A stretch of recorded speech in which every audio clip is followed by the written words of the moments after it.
Hey everybody, it's Jason Blaha here, and once again it is time for the Q&A, so let's go ahead and knock this out. Alright, first question. Hey Jason, do you think the idea of traditional bulking and cutting is rather dated and it'd be better for the general population to just focus on recomping, or also known as recomposition?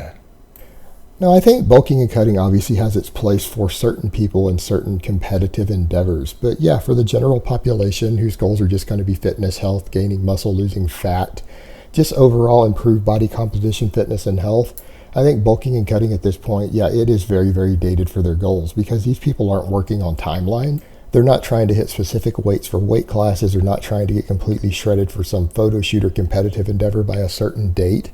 And so honestly, the bulking process, again, in my own experience as someone who's messed with it a lot over the years, anytime I'm bulking, truly bulking, my blood work has looked worse, my health has suffered. And it's really contrary to fitness. And I know you can gain more muscle that way, and I agree you can doing a bulk, even a clean bulk. But if you're gaining any significant amount of body fat while overeating, even when physically active, your health is going to suffer for it. And the same with cutting. If you're not trying to get down to a really, really ripped body fat percentage, there's no need for you to lose any dramatic amount of weight unless you're obese. And I agree with that statement that for most people, sure, if you're obese right now and you start training, you should probably cut down to a healthy body weight. If you're very underweight, you should probably do a clean bulk to get up to a healthy body weight and just recomposition from there. But for people who are already roughly in the healthy body fat range and healthy body weight when they start, yeah, they should just focus upon the recomposition a bit. And if they're overweight, lose a little weight. If you're underweight, gain a little. Get into that healthy range and just focus on recomposition from there. And the thing is, I know so many people, because of fake natural bodybuilders on the internet, honestly think that they're going to reach body weights when lean that are much above, that are like in the obese level on the BMI. I'm sorry guys, anyone who's doing that is on pretty decent amounts of drugs.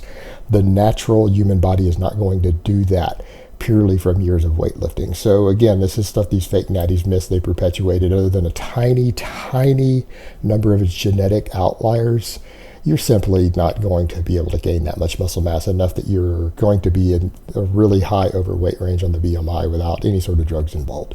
So for people to really need to bulk and cut just to gain a little more muscle per year really isn't worth it for the general population who's just trying to get fit. So yeah, absolutely. I think it's outdated for those people.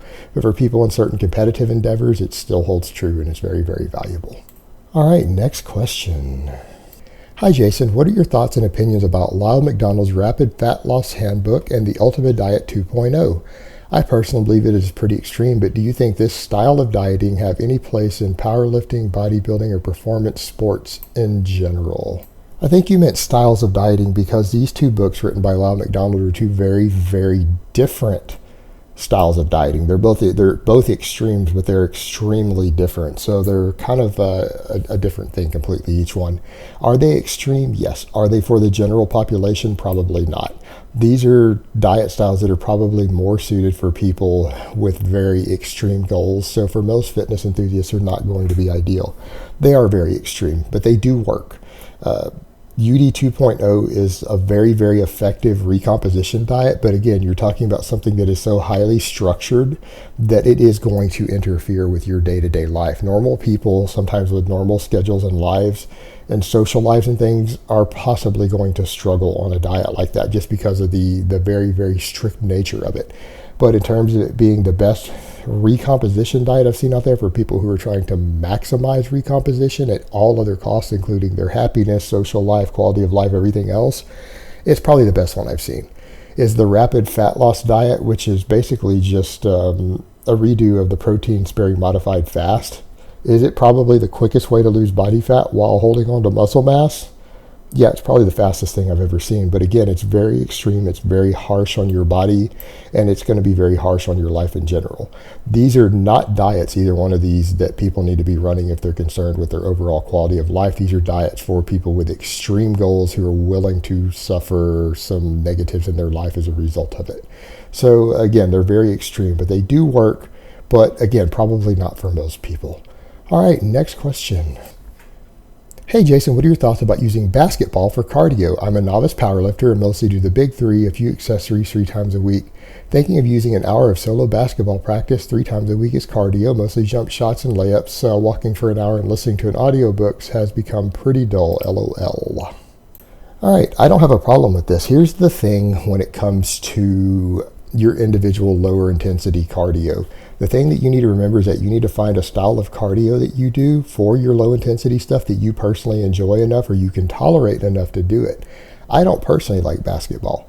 A lot of people don't like basketball. A lot of people love basketball. If you enjoy doing that for your cardio, then by all means do it, because what you described sounds perfect to me for an hour of low intensity cardio. If you enjoy it, you're a basketball fan, you like playing basketball, you enjoy doing this, by all means proceed.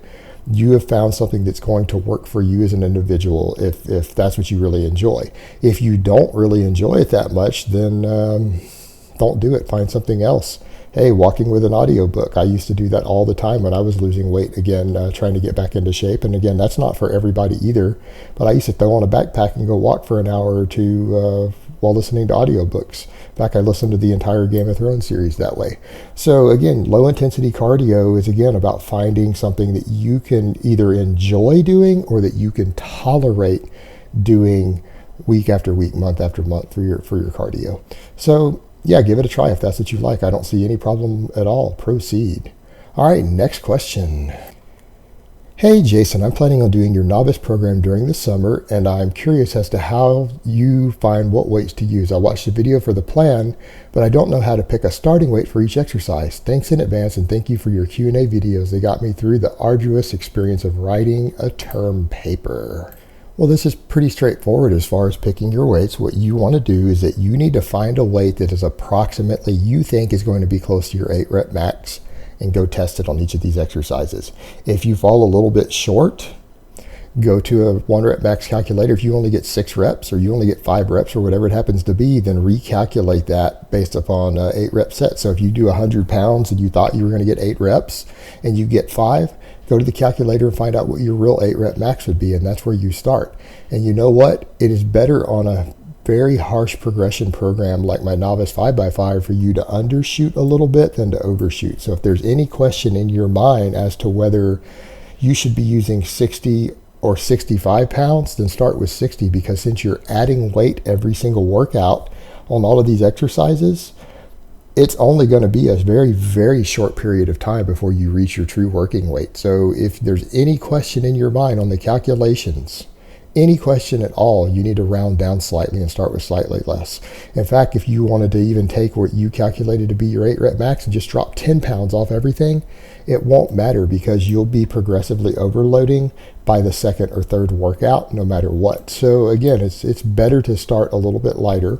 But again, you're trying to start with approximately an 8 rep max on the big movements, approximately a 10 rep max on the smaller movements.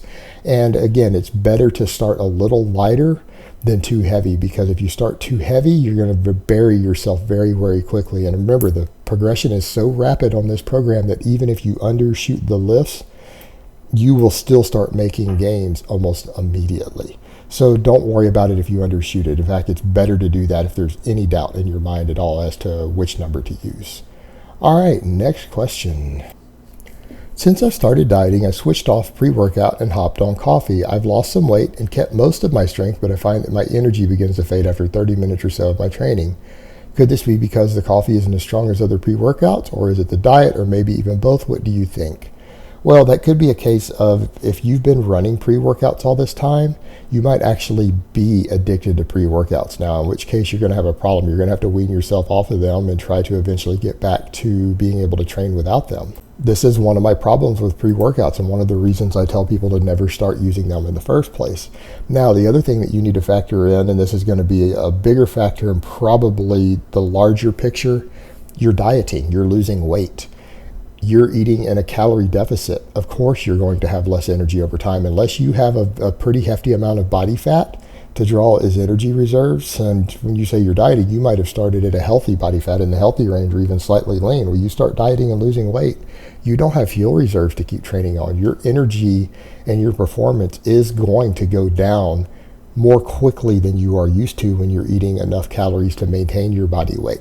So that's the problem with dieting in general. Of course your energy is shot. You're running out of glycogen faster. You're running out of fuel reserves faster, and you're trying to run on stored body fat. And the leaner you get, the less immediately accessible energy stores that you have. So your body is just going to find it easier to just slow things down and maybe make you perform a little less if it's not an emergency to where you have to perform.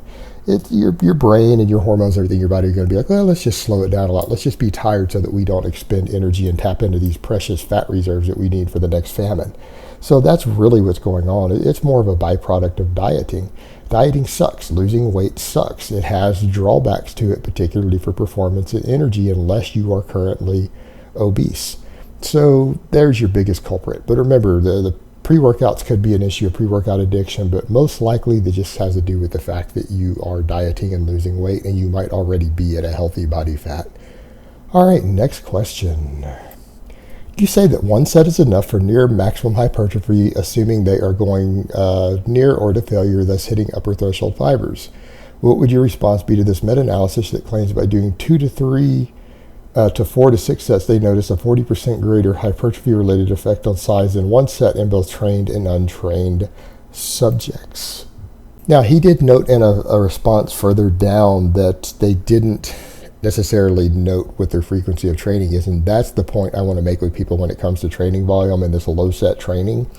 All right, for example, let's say that for your chest and shoulders and everything, that your things are some sort of a press, whether it's a bench press, a weighted dip, an incline bench, and then maybe some sort of overhead press, and you're doing each one of those for one very serious set 3 times a week. Technically, every muscle involved throughout the week ended up getting 6 total sets, because you need to understand an overhead press works your delts, it works your chest, it works your triceps. Any sort of chest press works the delts, works the chest, works the triceps. You're also probably doing other pulling and pushing movements in there that are going to do extra work for the delts and everything. You're actually, with one work set, once you start incorporating multiple exercises with slightly different functions, you're going to get a large degree of overlap. So yeah, if you take something like just biceps and you're training only biceps with no pulling compound movements in an isolation only and comparing sets like that on a once a week basis, sure, the higher sets are going to show better growth. But if you start doing a lat pull down and a curl on 3 different workouts every single week with one set, you end up getting 6 total sets per week on the bicep out of your one set training. And if you go look at that and compare that in a study, that is giving you the results of doing the 6 total sets over your total weekly volume. And that's what people forget when I'm talking about one set training. And you guys watch kind of what I do, for example, but you guys see me doing multiple types of presses, for example, in the week. I do multiple types of exercises for my back, multiple types of exercises for my biceps. So doing all of that at least 3 times a week, I end up getting at least 5 or 6 sets for every muscle group. So just use what I'm doing as an example, and that's throughout the week. So again, you guys have to remember, when frequency is not addressed, when we're talking about one set versus multiple sets, and people are not doing just isolation movements, they start adding compounds in that start getting large degrees of overlap on some of these muscles. Each of those compounds done 3 times a week on a full body style training, you are getting a lot of total sets for the muscles if you calculate in the total weekly volume. So again, that's the thing that you need to remember. The way a lot of these studies are done, they're oftentimes trying to just isolate individual muscles. They're not looking at the way people actually train in the real world. So just something you need to factor in when they don't have that data listed. It's hard for you to extrapolate from that, but you need to remember that a lot of times the studies, they're looking at just an individual muscle in isolation. They're not looking at the way people will actually train in the real world on a single set type system. So again, remember, it's your single set system per workout could end up being 6 total work sets for a muscle, and in some cases 9 or 12 total sets for a muscle when you calculate weekly volume. All right, next question. Assuming that diet is in check, what would be your thoughts about working out the same muscles 4 or 5 days a week, no more than 1 to 2 sets of heavy compound movements? I tried 3 days per week and worked pretty well for me. I'm 23, 5'11", 130 103 kilograms. I'm in a bulk that ends 2 months from now. Drug-free lifter, have been working out for 9 years long. Hope that helps analyze the situation. Thank you, and keep up with the great videos. All right, as far as what you're describing, you need to remember when you start training a muscle beyond about 2 or 3 times a week, you get tremendously diminished returns to the point to where you might not actually gain any additional muscle. What you do potentially gain, though, from ultra high frequency training like that is that you can sometimes train the motor patterns a little better on those exercises. So it's not about the muscle groups you're working, it's about the movement patterns that you're doing. So if you're doing, say, a bench press for chest, it's not the fact that you're working your chest 5 times a week with that. It's that you are training the motor pattern for the bench press 5 times a week, which could possibly allow you to get better at performing that specific exercise through more practice, higher frequency practice. So when you start getting to frequencies like that, you're trying to gain neural efficiency and motor pattern learning to get better at the skill of performing an exercise in order to get better at it and stronger at it and more proficient at it. It's probably not going to add any additional muscle on you at that point.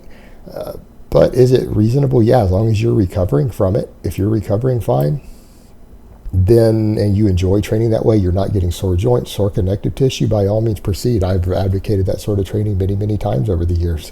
Again, in the right environment. So give it a try and see how it goes for you.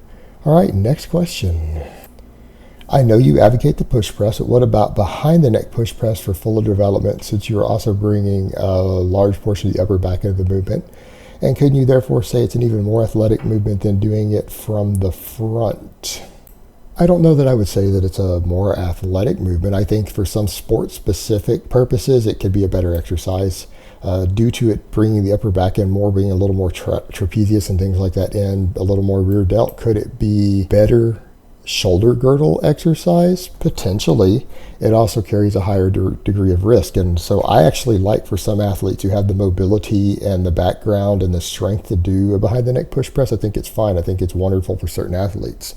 However, we are increasing the degree of risk with a behind the neck press, and so it may not be for everyone. It's something that needs to be assessed individually.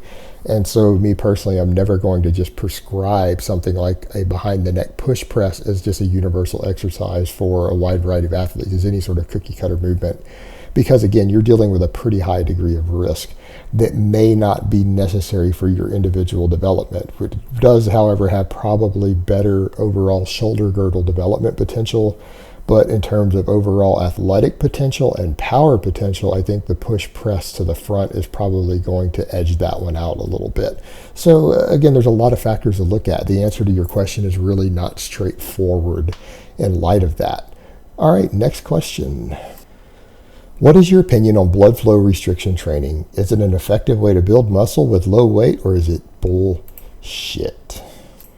I think blood flow restriction training is one of those absurd fads that needs to die out. I'm sorry, but any situation in which you're going to use tourniquets to restrict your blood flow is taking a risk with no payoff, or at least not an appreciable enough payoff to risk it. I think it's idiotic. I think those who are promoting it are being reckless in their recommendations, and they need to reconsider that. And I don't care what PhDs and doctorates they have, they need to understand that is reckless to be advising that or advocating that for most people, other than maybe certain specialized niche. And the other YouTubers who promoted it, again, I think that they're being extremely reckless in their recommendations.